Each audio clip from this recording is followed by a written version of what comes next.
With many variables including pipe sizes, air temperature, and humidity, a successful PVC pipe joining application must follow the correct set and cure times.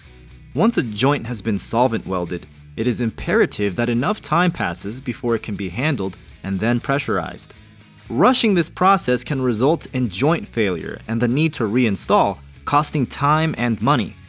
Weld-On's solvent cement set and cure timetable provides guidance on what works best with your project's unique characteristics.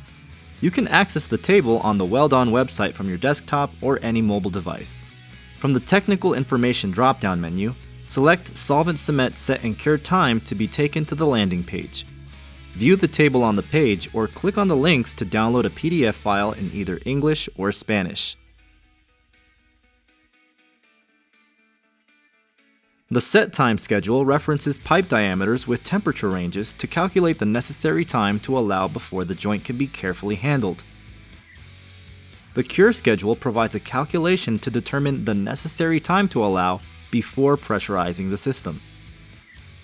With Weld-On's set and cure timetable, you'll be equipped to make the right decisions for a successful application. To access the set and cure timetable, visit us online at www.weldon.com or click on the links provided in the description below.